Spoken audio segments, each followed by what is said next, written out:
நம்ம சேனலில் வந்து சிறுதானியெல்லாம் சேர்த்து தான் வந்து ஒரு தோசை பார்க்க போகிறோம். அதுக்கு வந்து குதிரைவாலி அரிசி பேன்யார்ட் மில்லட் வந்து ஒரு டம்ளர் எடுத்துக்கிறோம். சின்ன டம்ளரில் ஒரு டம்ளர் எடுத்துக்கிறோம்.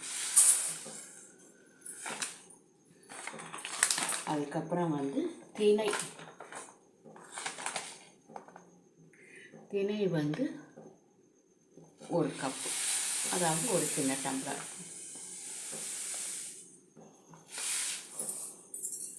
அதுக்கப்புறம் கொஞ்சம் கம்பு எடுத்துக்கலாம். ஸோ கம்பு அதே அளவு ஒரு கப் அளவு, அதாவது ஒரு சின்ன டம்ளர் அது எடுத்துட்ருக்கேன். அப்புறம் வந்து இப்போ வந்து நான் வந்து சிவப்பு அரிசி வந்து மாப்பிள்ளை சம்பா சிவப்பு அரிசி வந்து சேர்க்க போகிறேன். பச்சரிசிக்கு பதில் ஒரு டம்ளர் வந்து மாப்பிள்ளை சம்பா அரிசி சேர்க்க போகிறேன். ஸோ நீங்கள் இந்த புழுங்கல் அரிசி, இட்லி அரிசி எது வேணால் எடுத்துக்கலாம். நான் வந்து சிவப்பு அரிசி எடுத்துட்டுருக்கேன். இது வந்து 2 போட்டுடுறேன் நான்.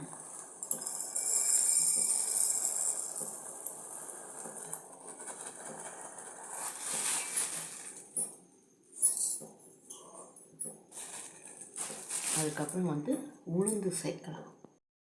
3/4 தான் நான் வந்து உளுந்து சேர்த்துருக்கேன். இப்போ இதோட நம்ம வந்து வெந்தயமும் சேர்த்துக்கலாம். நல்லா ஒரு 2 ஸ்பூன் அளவு, இந்த ஸ்பூன்.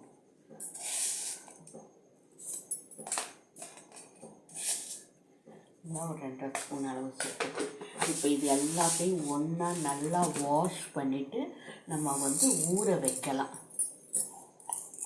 நல்லா ஒரு 4 மணி நேரம் ஊறட்டும். அதுக்கப்புறம் நம்ம அரைச்சி எடுத்துடுவோம். நல்லா வாஷ் பண்ணிவிட்டு நம்ம வந்து தண்ணி விட்டு ஊற வச்சுருக்கோம். இது ஒரு 4 ஹவர்ஸ் ஊறட்டும். ஊறினதுக்கப்புறம் நம்ம அரைக்கும் போது பார்க்கலாம். ஸோ மாவு அரைச்சி எடுத்து நல்லா ஒரு 3 மணி நேரம் ஆகிடுச்சு. இது சிறுதானிய மாவுன்னா ரொம்ப வந்து இது பொங்கலாம் விட வேண்டாம், அப்புறம் ஒரேடியாக புளிச்சிடும்.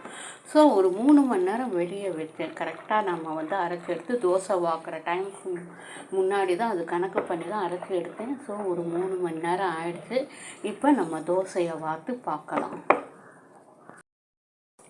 ஸோ இப்போ கல் காஞ்சிடுச்சு. நம்ம தோசையை வாக்கலாம், எப்படி வருதுன்னு பார்ப்போம்.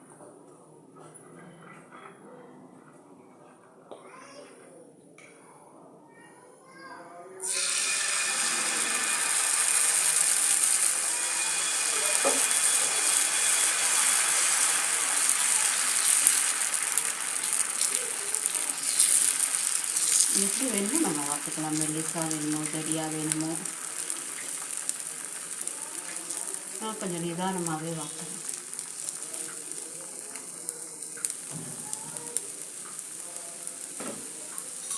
எனக்கு வந்து தொட்டுக்கு வந்து தேங்காய் சட்னி அரைக்க போகிறேன். கொஞ்சம் காலையில் பண்ண சாம்பார் இருக்குது, அதையும் வந்து நான் கொஞ்சம் அட்ஜஸ்ட் பண்ணி வச்சுருக்கேன். ஸோ இது ஒரு பக்கம் வேகட்டும். வெச்சப்பறம் அடுத்த பக்கம் திருப்பி போடலாம். ஸோ ஒரு பக்கம் வெந்துச்சு, அடுத்த பக்கம் திருப்பி வச்சுருக்கோம்.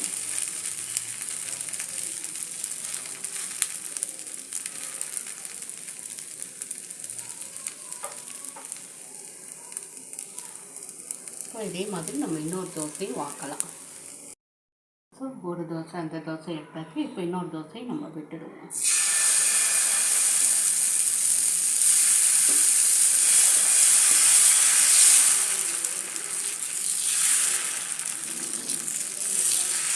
நல்ல ஹெல்த்தியான சிறுதானிய millet dosa ready. Mixed millet dosa ready.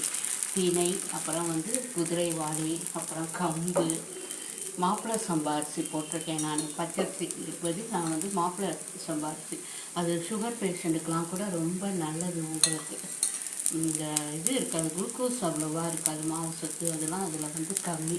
So அதை வந்து யூஸ் பண்ணிக்கலாம். உளுந்து, வெந்தயமே சுகர் பேஷண்ட்டுக்கெலாம் ரொம்ப நல்லது. ஸோ நல்லா ஹெல்த்தியான ஒரு மிக்ஸ்டு மில்லட் தோசை ரெடி.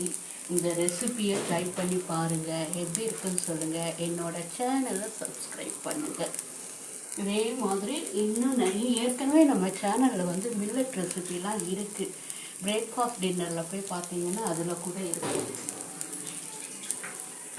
சாம அரிசி இட்லி, நிறைய மில்லட்ஸ் ரெசிபிலாம் போட்டிருக்கேன். அது எல்லாமே நிறைய வியூஸும் கொஞ்சம் போயிருக்கு. போய் செக் பண்ணி பாருங்கள்.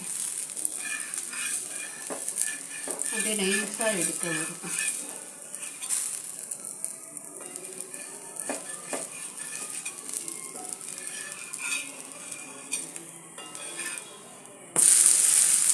ஸோ நம்ம ரொம்ப புளிக்க விட்டுட்டோன்னா ஒரு மாதிரி ரொம்ப தீங்கி போய் ஒரு மாதிரியாக இருக்கும். அதனால் மாவு மில்லட்ஸ் மாவு எப்போவுமே சிறுதானிய மாவுலாம் புளிக்கவே ரொம்ப விடாதீங்க.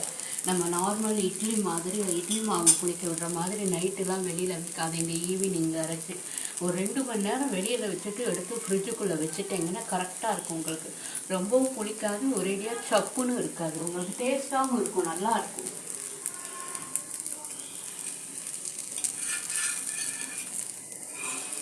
So dosa ready, mixed millet dosa ready.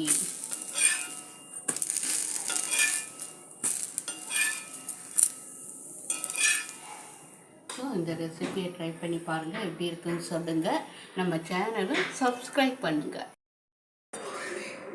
So sambar வந்து காலையில் பண்ண சாம்பாரை நல்லா சூடு பண்ணி இன்னும் கொஞ்சம் அதுக்கு வந்து மேல் பொடிலாம் போட்டிருக்கேன். வேறு ஒன்றும் இல்லை, கொஞ்சம் நல்லா வாசனையாக இருக்கும் அப்படின்னு சொல்லிட்டு தோசைக்கு.